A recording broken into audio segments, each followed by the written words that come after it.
بچے کی تربیت کی جو اہم عمر ہے وہ بلوغت سے پہلے پہلے کی ہے۔ ان ایام میں تربیت کا فقدان ان کی شخصیت کو نامکمل کر دیتا ہے۔ تربیت کی بنیادیں ماں باپ ہیں، معلمین اساتذہ ہیں، منبر و محراب ہے اور ہمارا معاشرہ ہے۔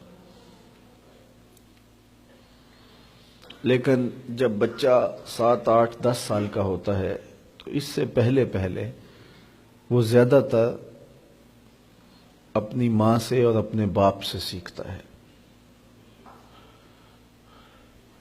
اور یہ بات بھی ذہن میں رکھیں کہ بچہ قول سے نہیں سیکھتا، زیادہ عمل سے سیکھتا ہے۔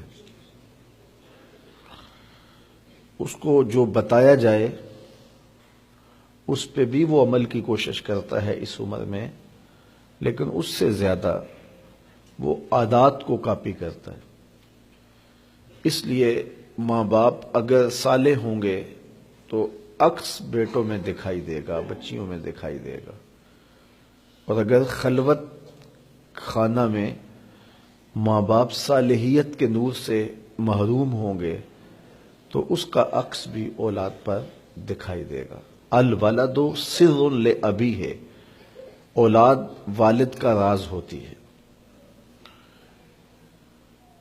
ابتداءً بچے ماں کو کاپی کرتے ہیں، اور مائیں جب صالحیت کے نور سے مالا مال ہوتی ہیں تو اس کے اثرات اولاد میں منتقل ہوتے ہیں۔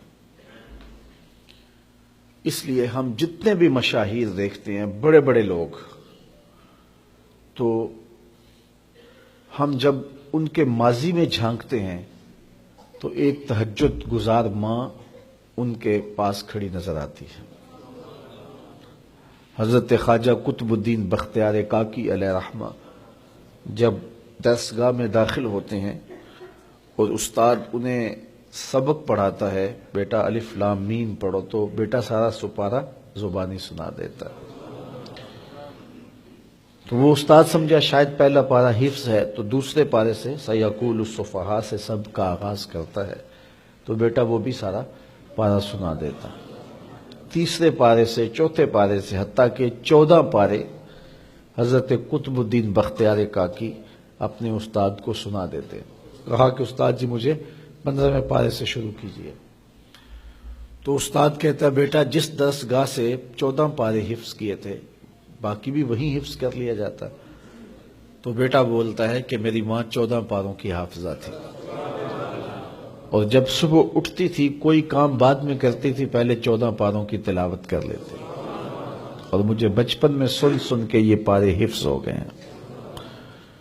تو ماں ایسی ہو تو پھر بیٹا قطب الدین بختیار کاکی ہی بنے گا۔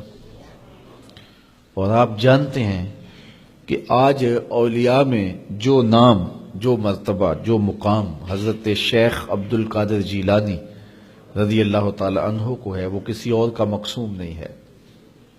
لیکن اگر ہم ان کو اس مقام پہ دیکھتے ہیں تو ان کی تربیت کے لیے ان کی ماں کھڑی نظر آتی ہے، جو ان کی آستین میں پیسے سی دیتی ہے اور کہتی ہے بیٹے جھوٹ نہیں بولنا۔ اور پھر ڈاکو جب پوچھتے ہیں کہ تمہارے پاس کچھ ہے تو وہ کہتے ہیں ہاں میرے پاس 40 دینار ہیں۔ تلاشی لی تو دیکھا واقعی 40 دینار تھے، تو کہا کہ یہ عجیب ماجرا ہے، لوگ تو چھپاتے ہیں، آپ بتا رہے ہو؟ کہا میری ماں نے مجھے وصیت کی تھی کہ جھوٹ نہیں بولنا، میں اس وصیت پہ کھڑا ہوں۔ اگر پندے سے درویش پذیری 1000 امت بمیرت تو نہ میری۔ اقبال نے کہا تھا اگر فقیر کی ایک بات مان لے تو 1000 امت مر جائے گی، امت مسلمہ تجھے موت نہیں آئے گی۔ اور وہ کیا کہ بطول بن جا اور زمانے کی نگاہوں سے پوشیدہ ہو جا، پھر تیری آغوش میں بھی حسین ابن علی کے جانشین پرورش پائیں گے۔ تو ماں سے بچے سیکھتے ہیں، پھر باپ سے سیکھتے ہیں، اور میں نے عرض کیا قول سے زیادہ عمل سے سیکھتے ہیں۔